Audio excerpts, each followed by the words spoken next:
young animals, in terms of how they respond to vaccines, are way different than weaned animals, or let's say animals that are 6 months of age. Okay, the way they respond, their system, all the pieces are there. They're just sort of dampened down, and which includes their innate immune system. So when you give a virus that you know has a negative effect on white blood cells killing bacteria, or those kind of things, and that's what you're giving them, and then on top of that, you give gram-negative vaccines as well, and gram-negatives have, like I said, their immune system already is not optimal in terms of how it's performing.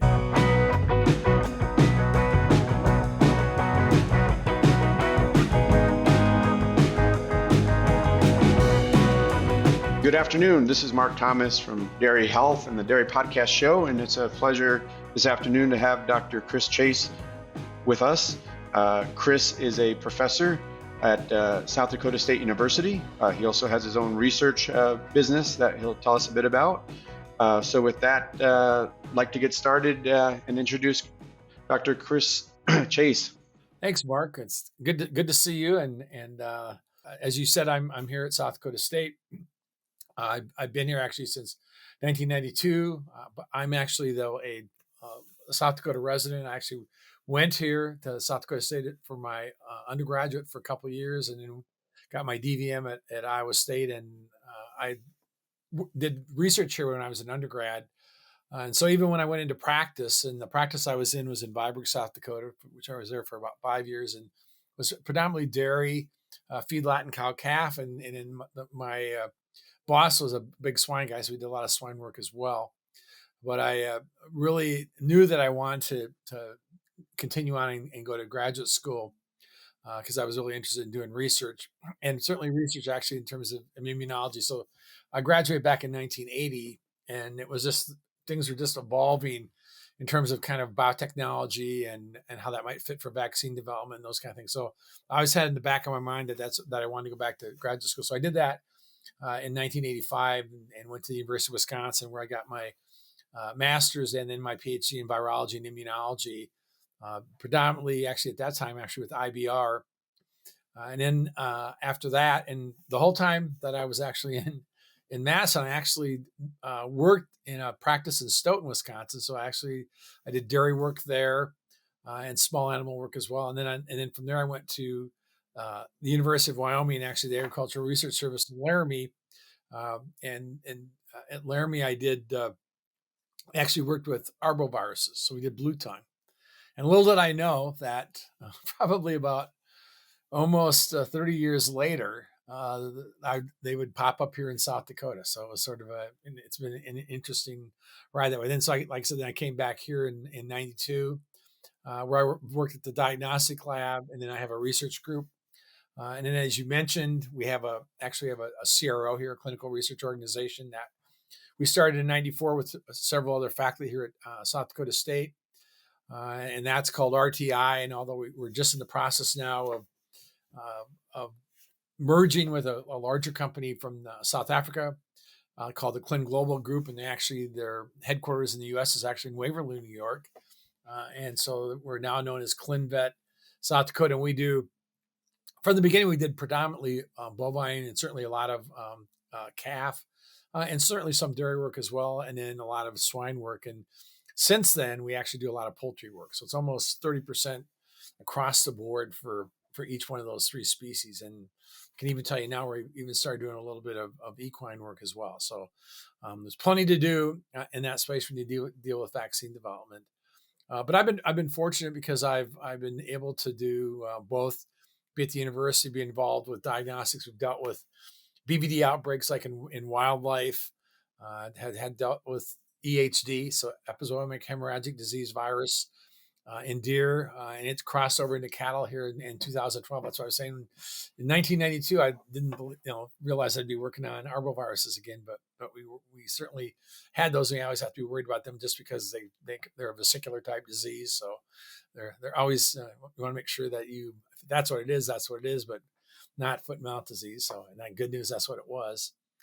And then I have a research group at the university, and I'm actually just getting ready at the end of June to retire from the university. And we also, another thing that we have here at the university is we actually have the first 2 years of veterinary school. So we started our first class back in 2021. In fact, I just got done working on admissions yesterday. So there'll be some people will be happy to hear from us, and some people not so happy. Great. Hopefully, a great group of new young future veterinarians.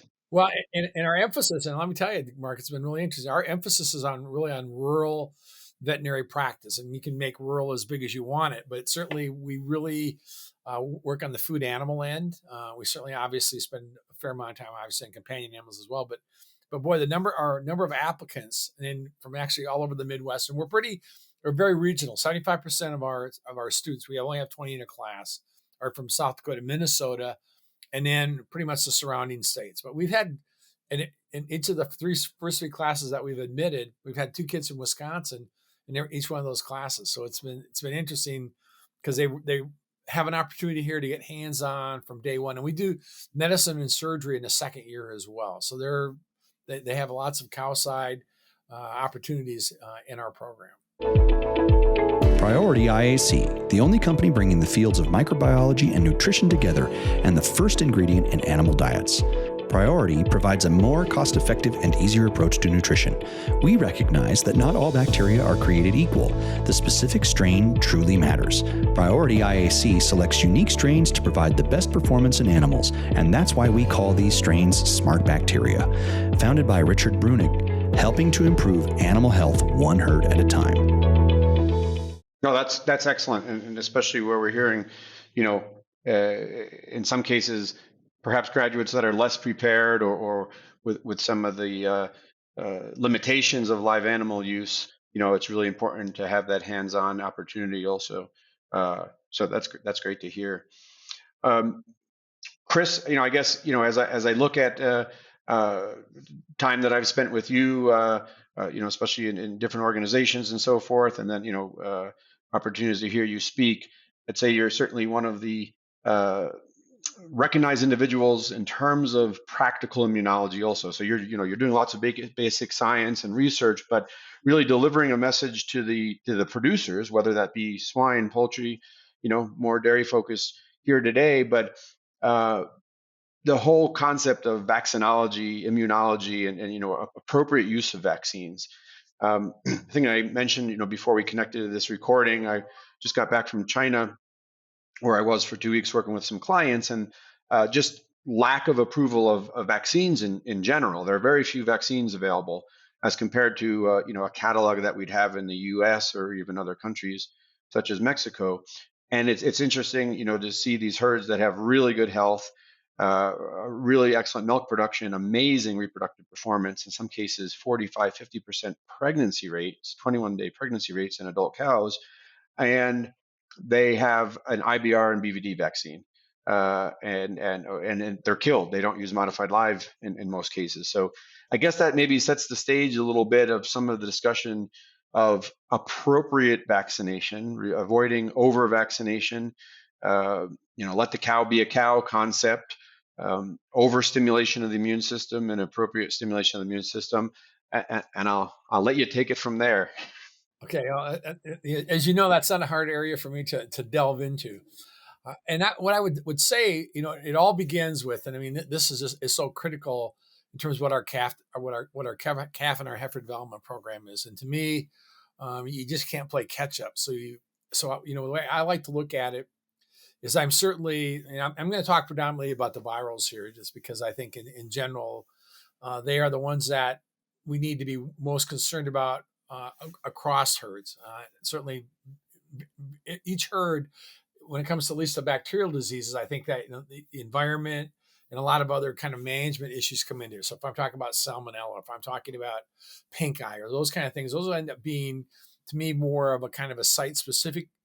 That and for example, we were talking before we began about brucella. Okay, that for example, in Mexico, in terms of like where the herd, you have the brucella herd and the non-brucella herd and all those kind of things. So when I look at bacterial vaccines, that's sort of the way I think about them. But the virals, I think that's one of the things to be aware of is certainly that, and I underappreciated this, Mark, for the longest time. was BRSV. Okay, and so one of the things that if we learned from our time with COVID is this concept of R naught, and R naught is the number of people that a person that's actually infected can infect. So when COVID first started out, it was 2. We said it was like 2 or 3, and then that was alpha, and then Delta comes along, and it's like 5 or 6, and now with Omicron, it's like 10 to 12, which is almost the same as measles. Okay, and you look at IBR and BVD, they're actually not all that infectious as in the big picture. About 3. So IBR and BVD. Now that's not talking about a PI BVD. Okay. That's just talking about BVD in terms of transient infection. So we'll never, when we talk about BVD, if we're not dealing with some kind of a PI control program, in other words, you got surveillance or something else going on, that's when it's always going to bite us in the butt. So, but then when you talk about BRSV, the R naught for BRSV is 36. Okay, it's like 3 times more than foot and mouth disease. So one of the now remember that what we're talking about here is being infectious, not necessarily causing disease, but the fact is that RSV is endemic, and it really, so in those young calves, and again, and it can certainly vary to some degree, but I think getting BRSV and then looking at, and then coronavirus has certainly been there. We've got some certain limitations in terms of what we can use for vaccines with that, but certainly it's got, interestingly, R naught of about 10 to 12. Okay. So certainly more infectious than IBR and BVD, less infectious than RSV. And so I like to get those calves started on RSV, fairly young. And then I'm not a big proponent of laying a needle in. And I'll be honest with you, I've seen protocols where they give 2 or 3 doses of intranasal. To me, that's a waste of time. Give them 1, okay, and then move on to a parental. And literally, I wouldn't be given a parental in dairy calves until they're at the very least 2 months of age, okay? And from that standpoint, the thing that I think I'm the most concerned about is BVDs, because modified live BVD, and in this case, I'm talking about modified live BVD, great vaccine, but it also has a real negative effect on white blood cells, especially on neutrophils. So I want to make sure I'm past weaning, or if I'm going to give it to them, make sure it's far enough in front of weaning that that's really not going to cause an issue. Because the major strains that we use for BVD vaccines in the U.S. and pretty much around the world, both the Singer strain and the NVSL strain, Jim Roth showed this 50 years ago, that both of those will actually cause neutrophils to have decreased killing for 10 to 14 days. So I don't want to, so in a younger animal that's just, whose immune system is kind of just coming into play, I don't want to get to them too young. And I think we've had use that protocol now over and over again to move that modified live out a little bit further. And I can only say that I've had nothing but positive results doing that. Then I like to make sure that we get at least a couple doses of modified live parental into them. So I get them set up. So I get an idea that I'm doing a good job in heifer development. And then you work your leptos or your other things in there as well. And then we get, and now we're getting close. And again, we could give a third dose at least 60 days probably before breeding. And now we've got them set up. And then at that point, then what I look at is in that heifer that now I've got a pregnant heifer, and that as we move into her, obviously her first lactation, then I'm going to make sure I get my scar vaccines if I'm going down that route. If I've got issues with rota and E. coli in calves, and that's certainly something I want to do. And then I am just a big proponent of giving now a killed viral to those animals in the dry cow period, because we've got lots of good data. We've got data that's been generated in several different studies that have shown that again, and interestingly enough, even intervals of a year. Now, the thing I'll be, to be honest, I mean, a lot of that work's been done in beef cattle, but in the work that we've done and in the herds that we've worked with, we've really had a good success of doing it. But it's key. There's no doubt it's key as we look at at BVD protection and protection against PI, that we get that modified live in them in the front end. And that to me, there's the data with that is pretty, you can't argue with that. And then once we get into the fresh cow period, this is where I think we've really, and Barry Bradford, a number of people have looked at what that transition cow, and the fact that, I mean, she's in a highly inflammatory state, and the thing that we're trying to do now, we're trying to get that fresh heifer and to have a peak lactation. And I really am one of the things that to me that's a tremendous waste of time and money is giving them a modified live, certainly within that first 30 or 40 days of and coming into milk, for a couple reasons. So one is if you, there are several papers that's just basically shown there's hardly any response. The other thing that we need to think about, and I think this has always been kind of another thing that we sort of forget about, is we talk all the time in the young calf about maternal interference. The idea that, again, that you have colostral antibodies, and so we worry about interference. So part of the reason we use an intranasal vaccine or we use an adjuvanted vaccine is to make sure that we have a vaccine response in the face of maternal antibody. Now, in that calf that I've just set up with 2 or 3 doses of modified live, she's got active immunity. Okay, the beauty with maternal antibody is what goes away. Okay, active doesn't. Okay, active immunity is there forever. Okay, which is what I want it to be. But there's no way that those well-vaccinated animals can tell you the difference between a vaccine virus and field virus. Okay, so to expect that you're going to get much of a response where you get something, you're giving them controlled exposure, but we can certainly tell you when you look at antibody response and you look at memory response, is really poor. And again, there's a couple really good papers that are out there that have shown that really that these animals that are, if we've set them up right, they've got good memory. That probably the best thing to boost them with is giving them a kill vaccine and giving that to them in the dry cow period. And a lot of that's for the fact that we know that some of these adjuvant vaccines given to a cow in lactation can take a major hit on lactation. We don't want to diminish that, but I certainly know people that do that later in lactation will do that. I look at what milk loss is, because I think that is an issue that we need to be aware of. But I think, to me, and then the other thing that I want to add to that is, if you look at, and this is work that's been done in beef cows, so we haven't done it in dairy cows, but in synchronization protocols where modified live vaccines are used within about 35 days of the actual synchronization. Okay, so given a vaccine within 35 days prior to the sync protocol beginning, you can see on first service conception rates are decreased by 8 to 10%. Okay, and that's in cows that are, and this is what just blows me away, in cows that are well vaccinated, given a modified live, that you can see, and now those cows will catch up, but the problem is now you've lost one cycle. Now you're, and so the subsequent conception rate, or subsequent heat cycle, they're certainly fertile, but we've seen that, and it's been repeated 3 or 4 times. And it's just, and to me, so that's another reason that I don't like to give modified live. And obviously people are going to be breeding cows within that time period. If you're looking at within 30 days or so 30 to 40 days, and that's why that's a thing that I don't know that we have spent very much time looking at. And it was a surprise to us when we saw this in beef cattle. But an interesting thing is, Mark, is once you get to 40 days before, okay, there's a 40-day interval, you lose that effect. Okay. So that effect is seen within 35 days and inside of that. Okay, and they did this with large numbers of cows. They're looking at 1,500 cows or so at a time. Okay, with various protocols, but these are all well vaccinated cows. So that's when I look at, to me, again, looking at that fresh cow. So one is not that much of a response. Okay, and 2, if I'm looking at it from a colostral antibody, wrong time for that. And then the third part, what happens in terms of fertility? Okay, and we really don't, like I said, I don't think we'd have our hands around that in dairy at all in terms of that, because these protocols have all been pretty well. We've done this forever, and let's face it. The fresh cow.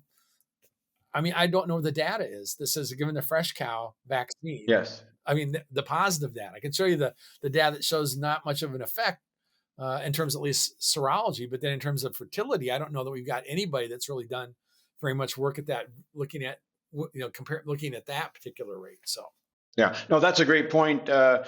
We've looked at some data of common vaccines that are given, and if you look at the just looking at the treatment and control and long-term outcomes of pregnancy loss and so forth, in some of those cases, we found it's detrimental, right? There are more aborts. You're not going to pick that up in a herd, but if you have a treatment and control group, wow, there's a difference there, right? And again, I think it gets back to strategically, when do you put these vaccines in and not do harm, right? um, Really interesting to go back to the calf, right? Because great to hear. Our general recommendation is no vaccine before weaning. If we really need to get something in before weaning, okay, not around weaning. We get it in a bit before, and but ideally not. And likewise, we've had amazing success with no vaccine till post weaning. Just let them be good colostrum, good maternal antibody, all those things that we're well aware of.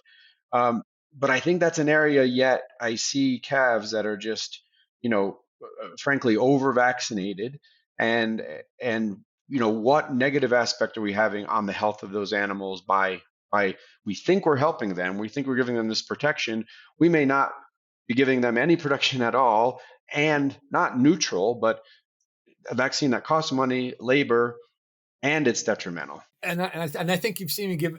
There's a couple talks that where I one of the things that we do is I've gone when I have had the opportunity to work with a number of sort of different pre-conference seminars where we've been able to actually do some surveys and ask people to give us protocols ahead of time. Oh, you're horrified, right? Yeah, and I can still remember the one that's still the one that blows my mind. Okay, it was I had a veterinarian. We did this, Amelia Williams and I did this talk one time in Boise, and this guy came in. He had just taken over this calf ranch, and so in the first 60 days of life, they had 16 vaccinations, and 4 of them were modified live. Okay, and then salmonella, pink eye. And the interesting thing is, this guy, so we went to exactly what you just basically said. And the interesting thing was, I had another guy come in, and anyway, things were, from his standpoint, were great. I had another guy that had almost a similar protocol. He went in to a calf ranch where the mortality rate was 20%. And just by cutting those out, we got it down to 5% in less than a month. Okay. By just taking all that away from them. Yeah, that's the data. I'll quote Calvin Booker: "You can drive a train through it, right? You don't need a treatment and control group when you drop mortality from 20 to 5. You probably found the reason there." Yeah. Yes. Yeah. And the thing is, and like what I said to you before is, especially with BVD. So I mean, when they were given 4 doses of modified live BVD, each time you're given that, so there's an energy cost in the first place when you give a vaccine, because you're turning on innate immunity and all those things. But then when you have, because the other thing that we think of, and again, I think this is because I know you've heard me say this about too much of a good thing, is that if you've already got it. I mean, these young animals, and we've sort of learned this the hard way. Young animals, in terms of how they respond to vaccines, are way different than weaned animals, or let's say animals that are 6 months of age. Okay, the way they respond, their system, all the pieces are there. They're just sort of dampened down, and which includes their innate immune system. So when you give a virus that has a negative effect on white blood cells killing bacteria, or those kind of things, and that's what you're giving them, and then on top of that, you give gram-negative vaccines as well, and gram-negatives have like I said, their immune system already is not optimal in terms of how it's performing. All the pieces are there. It's not optimal. And then I give these an endotoxin, and I give a viral vaccine that has what we call immune dysfunction. Now, we used to use, they do talk about suppression, but in fact, some of them are very inflammatory. It's not a suppressive effect. It's too much immunity. And the same thing happens with modified live, even with BVD. I mean, I love the Singer strain of BVD, but the Singer strain of BVD is very pro-inflammatory. And at the right time, that's what I want. I get really good memory, but in a young calf, that's not what I want. Okay, because I'm trying to get him up to speed, and I want his intakes, I want his energy, I want everything optimal before I start laying vaccines on him. And that's why what you just got done saying is do it after. If you can do it after weaning, man, that is like gold. And I mean, I have not made one recommendation that where I've gotten more positive feedback than that. Okay, and moving that modified live out, if we can move it out, is so maybe it's got to be just prior to wean. If we can see that there are things there that we need to try to prevent, but in general, oftentimes we can go further than that because it really gets back to management. That's what I said before about, if I'm looking at salmonella or I'm looking at even bacterial pneumonias, typically that goes back to, it's environmental issues, it's other management issues, it's some other things that really are additive that make those bacteria, because those they're there, especially the respiratory bugs are there, and so is salmonella, and probably most herds there. There's certainly going to be salmonella. It's just not at the level that we're seeing when we see disease. And I think understanding that, in fact, if I give a modified live BVD vaccine, could that make a salmonella infection worse? Absolutely. Okay, and I think it's that kind of it's those kind of things that let those calves, as you said, let those calves be calves, and develop where they need to be. And then we can educate their immune system when their immune system is at a better stage to be educated. Those points hit home so much.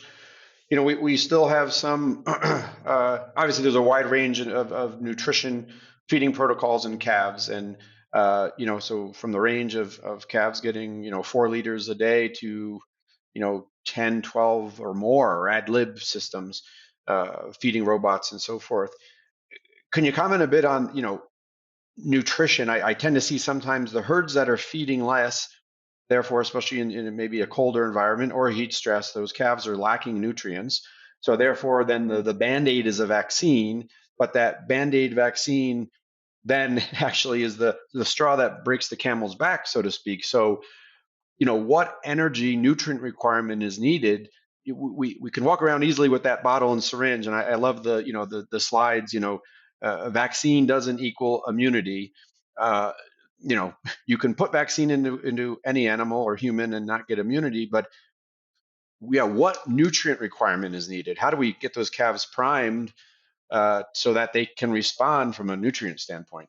It's a really good question. And I think, one of my favorite pictures is the picture of a vaccine bottle, and on the outside of the bottle it says management. Okay, so you can't put management into a bottle. Okay, and I think, and so when you're looking at vaccine response, but certainly, I mean, the energy partitioning. I mean, obviously, first of all, you've got maintenance, and then you've got growth, which is obviously what you want in a young calf, and then we get down to immunity. Okay, and so energy is far and away the most important thing that you've got to have, and so you've got to make sure. And the interesting thing is, and there was some work at NADC that showed this, that some of these really super high energy milk, the really lots of high energy, some of those actually you can get to a point, and they've shown this in poultry as well, that you can actually get to a point where that in itself can be a little bit inflammatory. But I'd rather be there than on the other end, okay, which is basically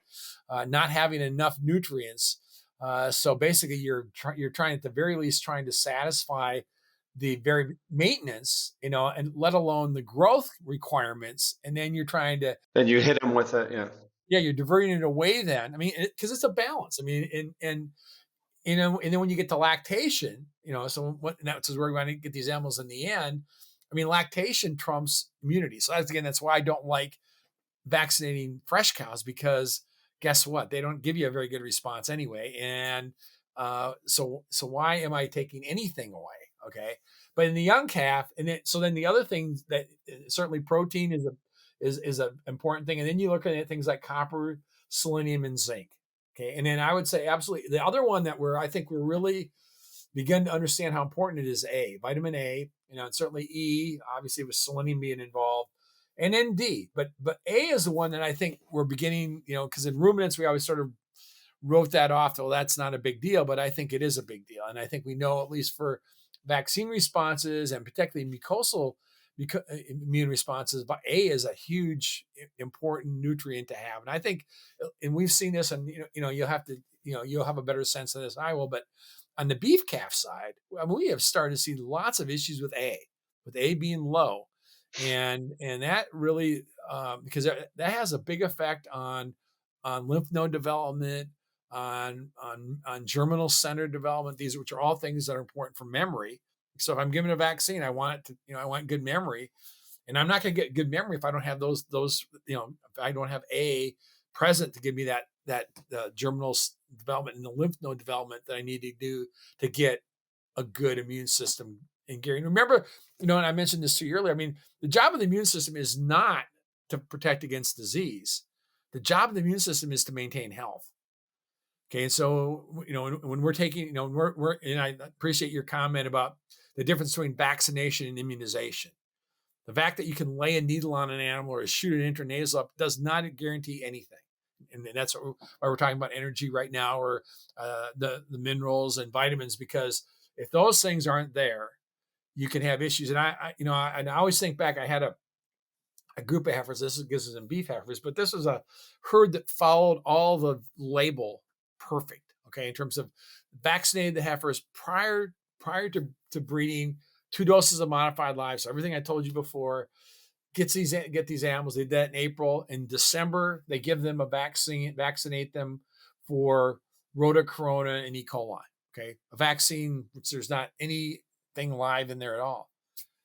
6 days later, they started getting IBR abortions. The IBR abortions were from the vaccine they gave way back when. And the only reason that could have happened is for whatever, when they were given that vaccine, that immune system did not respond appropriately at all. The virus ended up going latent, but they never developed a good immune response, because as soon as we activated that immune system, all of a sudden the virus popped up, which told me that either they had some deficiency at the time that they were vaccinated, they just didn't respond.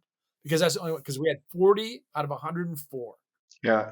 Without issues. And then the cows that were across the fence from them, they got the same vaccine at the same time, 0. So again, it's just about how important in that development phase that nutrition is, because again, we never got down to what exactly it was, but I got to believe it was something major in terms of deficiency that they had such a poor response, because these are vaccines that just turn the immune system on.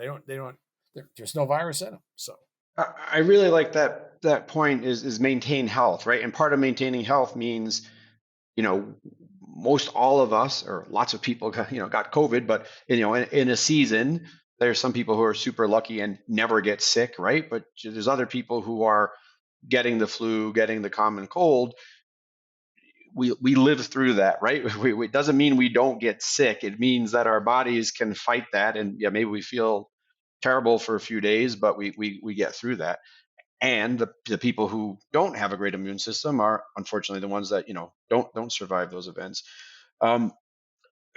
As we move into that, also then we talk about nutrition. Okay, heat stress, severe cold stress. Areas of South Dakota, northern New York. Those multiple. We have a week of doesn't get above 0. Probably not the best time to vaccinate the cows, right? Or the calves for that matter, right? I mean, the thing that you have to think about, and again, that's why this idea of not giving multiple vaccines or avoiding giving vaccines around times of stress is because everything here is incremental. Okay, and so when we look at stressors, so whether it's heat stress, whether it's weaning stress, whether they're doing some kind of surgical manipulation, we're castrating, we're dehorning, whatever else that we're doing to these animals, all that stuff is additive. And then you vaccinate, which is another stressor. I mean, there's a stressor of just handling the animals, and then there's the stress of the virus or the bacteria doing what it's going to do to the immune system. Those things are additive. So I'm trying to again avoid as many of those as possible, and realizing it's impossible to avoid them all, and that there's certainly going to be times that you got to do what you got to do, but just realizing that those things are additive. And heat stress is probably, I think, hands down. I mean, we deal with cold stress, but heat stress, at least to the animal, in terms of the immune system, is probably one of the worst that we have to deal with, in terms of it really messes things up. In terms of, because the other thing that happens with heat stress is that it really diverts blood flow. Okay. And again, for the immune system, sort of got to think about it. It's always things have to move from A to B to have a good response. And when it comes to heat stress, you get all that missed. Yeah. And cattle don't sweat. So what do? they end up moving all their blood out to the extremities. Okay. And then they end up, and we talk about, now the opportunity for leaky gut increases dramatically with heat stress, because what happens, you move blood supply away from the gut. And now I've got that. Yeah, I've got leaky gut on top of the other things I'm doing that all are additive. So, and we haven't talked about that over, pro-inflammatories, as I've talked about sort of in general, but we certainly know when it comes to leaky gut and inflammation in general. I mean, inflammation that occurs in the lungs has an effect on the gut. Inflammation that occurs in the gut has an effect on the lungs. Okay. Inflammation that occurs in the mammary gland has effect on the gut and on the lung. So that idea that, when you have inflammation in one compartment, that, that's the only place to know. And I think that's the other thing that we've learned. So again, that idea that it's about health, it's about this concept of homeostasis. So how can the animal, and I guess, especially when you think, worst case scenario is the transition cow, in terms of all the things that she's got going on. She's just had a calf. So now her reproductive tract needs a little healing. Her mammary gland is now coming in to milk. She's had a feed change. So what does that do in terms of gut health? And now I'm going to vaccinate her. And I mean, I have people here that vaccinate fresh cows, and I'm going like, okay. That really hits home. I just last week at a visit in China, large, successful farm, but a vaccine a week before weaning, dehorning, and then a move, and then a move to groups of 20 and a change in feed. And then they gave a vaccine the week after weaning. And I just sat there and I said, oh my gosh, like this poor calf. I said, why don't you not give, and overall good health, why don't you not give any vaccines till after weaning? Oh my gosh, we can't do that. We can't do that. We can't do that. Excellent total proteins, excellent maternal immunity. I said, just try it, because don't vaccinate them, try to have smaller groups, all those other things. You got to do some things. You got to wean them and you got to move them. Yeah. To think of this poor calf as, and the stressors you're putting on it. It's not the time to vaccinate. No, but like I said, those things are all additive, but heat stress, because heat stress gives you, besides what it does to the immune system, then you got this whole issue with leaky gut. So I mean, now you've got another stressor that you've added to the equation. And so that's what makes heat stress, worse than cold stress. I mean, cold stress, obviously to the extremities and all that, but actually, in general, at least we worry quite a bit less about any kind of leaky gut with cold stress than we do with heat stress. So even though it seems kind of backwards, but it's true. So 𝗟𝗶𝘀, an ounce of prevention. 𝗟𝗶𝘀 LLC is a Wisconsin-based animal wellness company focused on the development of state-of-the-art animal hygiene technologies. Our company's mission is to apply innovative hygiene solutions into animal agricultural and veterinary applications, improving the wellness of the animals with a focus on sustainability. We accomplish this through the continued enhancement of our chlorine dioxide-based technologies within a wide range of agricultural hygiene applications, from facility and animal hygiene to water treatment. So, Chris, you made this super easy. I think within the first so many minutes, you pretty much started and gave that newborn calf right through to the dry cow, and that's great. That's great because our listeners can capture that. Okay, so I think this whole discussion really for some of the listeners, I'm imagining is going to maybe open up a new discussion with their consultants, their veterinarians, or their calf crews, their fresh cow crews. And I guess the take home point really is, I'll summarize what I think, and then I want to hear your words to the listeners is, vaccines are important. They have their place, but be careful, right? That they're not innocuous. Right. And they're not a panacea. Okay. They're not gold in a bottle. Okay. And I think that's because I can still remember, like I have, this diagram showing all these stressors. And then when I added vaccines to it, there's sort of there's like, sort of people look back like this. No, vaccines can be just as harmful as good. Okay. And the fact that given at the wrong time, can actually, and then we're not talking about anaphylaxis. We're just talking about, guess what, where the immune system is at.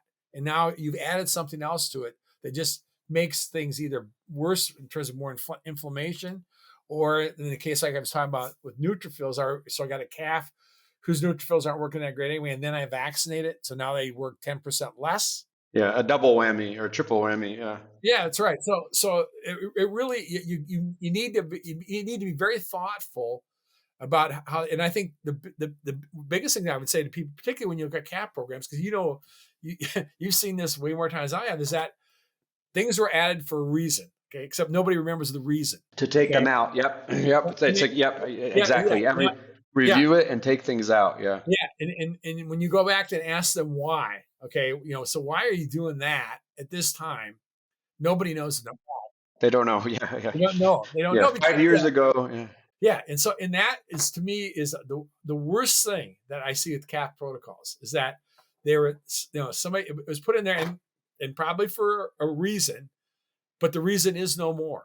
Okay, and I think that, and the idea, and I'm one of the first person that will say to you that vaccines used properly are quote unquote cheap insurance, but vaccines used improperly are a big liability, and we don't. And again, and that's not to the not from the company's standpoint. The product is safe. That's not what I'm saying. What I'm saying is that, in fact, how you position them, how you use it with the rest of your management scheme, is what determines whether or not you get a vaccine that's actually a vaccine and causes immunization, which is you're after, or it's a vaccine that does nothing, or worse, causes a negative effect.